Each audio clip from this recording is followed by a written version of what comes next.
ஏனமாய் நிலம் கீண்ட என்னப்பனே, கண்ணா என்றும் என்னை யாளுடையவான நாயகனே, மணிமாணிக்கச் சுடரே, தேனமாம்பொழில் தன் சிரீவர மங்களத்தவர் கழிதொழவுரை வானமாமலையே, அடியேன் தொழ வந்தருளே என்று நம்மாழ்வார் மங்களாசாசனம் செய்த தோத்தாத்திரிநாதன் கோவிலை பற்றிய விவரங்கள் காணலாம். ஒவ்வொரு தலத்திலும் ஒரு சுயம்பு மூர்த்தி தான் இருக்கும். ஆனால் இந்த தலத்தில் மூலஸ்தானத்தில் உள்ள தோத்தாத்திரிநாதர், ஸ்ரீதேவி, பூதேவி, சூரியன், சந்திரன், பிருகுருஷி, மார்க்கண்டேயர், ஊர்வசி, திலோத்தமை ஆகிய 9 பேரும், அர்த்த மண்டபத்தில் உள்ள கருடாழ்வாரும் உஸ்வக்ஷேனரும் ஆக 11 பேர் சுயம்பு மூர்த்திகளாக உள்ளனர். இத்தகைய அமைப்பு இங்கு மட்டுமே உள்ளது. பெருமாள் சுயம்பு மூர்த்தியாக அமைந்த 8 தலங்களில் வட இந்தியாவில் உள்ள பத்ரிநாத்தில் 6 மாத காலம் கடும் பனியால் கோவில் மூடியிருக்கும். ஆனால் இங்கு ஆண்டு முழுவதும் பெருமாளை தரிசித்துக் கொண்டே இருக்கலாம். ஆண்டு முழுவதும் பெருமாளுக்கு நல்லெண்ணெய் அபிஷேகமும் நடக்கும். மூலவரின் மேல் உள்ள விமானம் நந்தவர்த்தன விமானம். பிரம்மா, இந்திரன், சிந்து நாட்டரசன், கருடன், ஊர்வசி, திலோத்தமை ஆகியோர் இந்த தல பெருமாளை தரிசனம் கண்டுள்ளனர். ராஜகோபுரம் உயர்ந்தோங்கி கம்பீரமாக உள்ளது. கோவிலின் உட்புறம் பந்தல் மண்டபமும் அதனை அடுத்து பெரிய மண்டபமும் உள்ளன.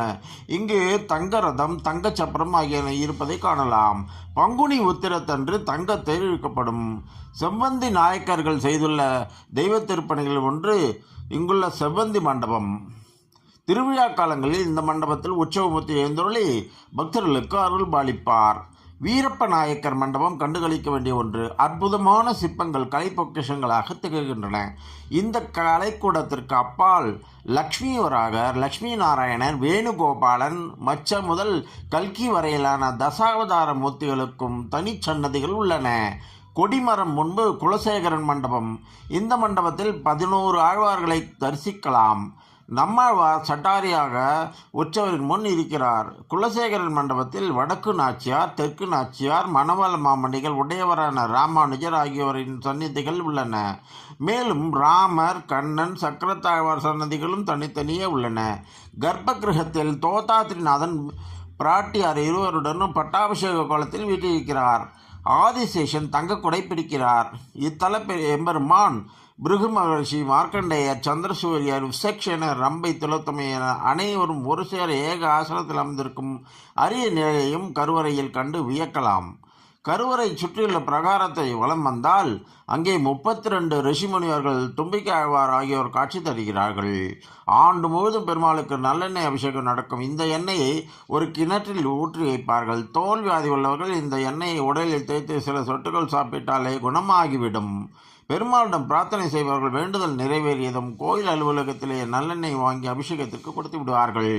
இந்த தலம் 4 ஏரிகளால் சூழப்பட்டதால் நாங்குநேரி என்று ஆனது. பெருமாளின் 108 திருப்பதிகளில் இதுவும் ஒன்று.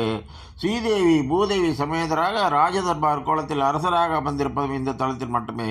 பெருமாள் ஒரு கையை பாதத்தை நோக்கியபடி வைத்து, எவன் என் பாதத்தில் சரணடைகிறானோ அவனுக்கு தன் மடியில் இடம் உண்டு என்பது போல் ஒரு கையை மடியில் வைத்திருக்கிறார். பெருமாளின் கையில் பிரத்யேக சக்கரம் உள்ளது. இதை பார்ப்பவர்களுக்கு எதிரிகளே இருக்க மாட்டார்கள். இங்குள்ள தாயாரின் உற்சவர் சிலை முதலில் திருப்பதியில் தான் இருந்ததாம்.